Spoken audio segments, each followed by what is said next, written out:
Namun, peran pers tidak selalu sama sepanjang sejarah. Mari kita lihat bagaimana peran pers sebelum dan setelah kemerdekaan. Setiap negara pasti sangat membutuhkan yang namanya peran pers, karena peran pers di Indonesia sangat berpengaruh terhadap kemerdekaan bangsa Indonesia. Perkembangan pers di Indonesia dimulai dari masa kolonial sampai dengan Orde Baru.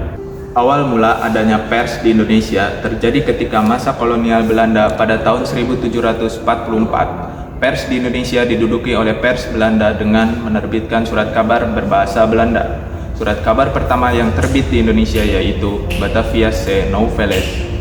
Era kedudukan Jepang terjadi pada tahun 1942 sampai 1945. Pers mengalami perkembangan. Selain digunakan untuk memobilisasi tujuan-tujuan Jepang, pers digunakan sebagai alat kontrol oleh para penguasa Jepang. Meskipun pers di era kedudukan Jepang mengalami kemajuan, namun adanya pengekangan dan penderitaan dalam penerbitannya lebih parah dari masa kolonial Belanda.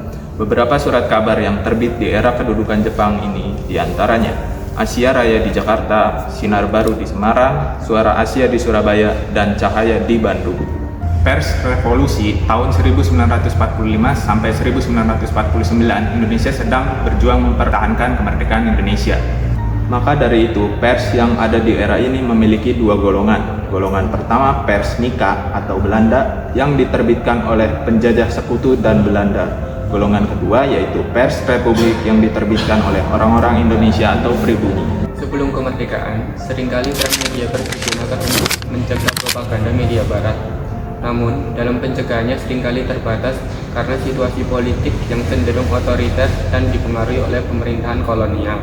Media pers pada masa itu mungkin mengalami kendala untuk menyuarakan opini yang kritis terhadap kebijakan kolonial atau penguasa saat itu. Namun, beberapa media pers yang kritis masih mencoba menyampaikan informasi yang objektif dan melibatkan diri dalam perlawanan terhadap penindasan. Meskipun mereka dapat menghadapi sensor dan tekanan, ada upaya untuk memberikan informasi yang benar kepada masyarakat.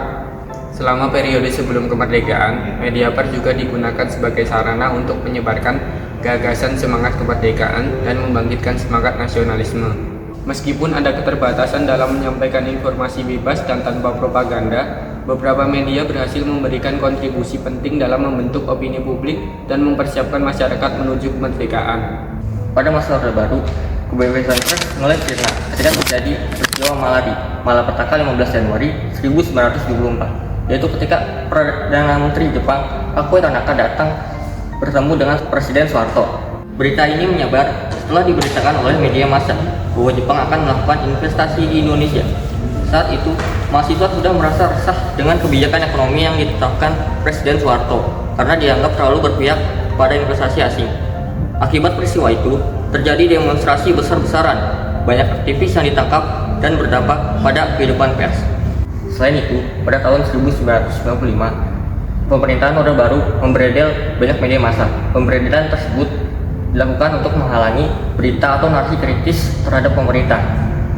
Terdapat 12 media massa yang dibredel, yaitu Indonesia Raya, Harian Kami, Mahasiswa Indonesia, Nusantara, Abadi, The Jakarta Times, Mingguan Senang, Pemuda Indonesia, Express, Pedoman, Suluh Berita, dan Indonesia Post.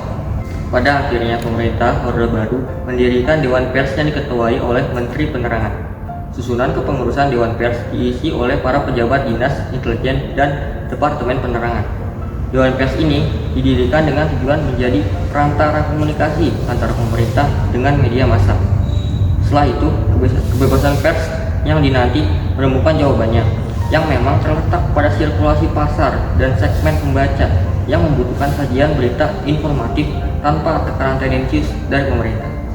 Peran media pers setelah kemerdekaan memiliki peran sentral dalam pembentukan opini publik, menyampaikan informasi, dan memonitor kebijakan pemerintah. Mereka berfungsi sebagai penjaga demokrasi dengan memberikan ruang bagi berbagai pandangan, mendukung kebebasan berpendapat, dan menyoroti isu-isu penting.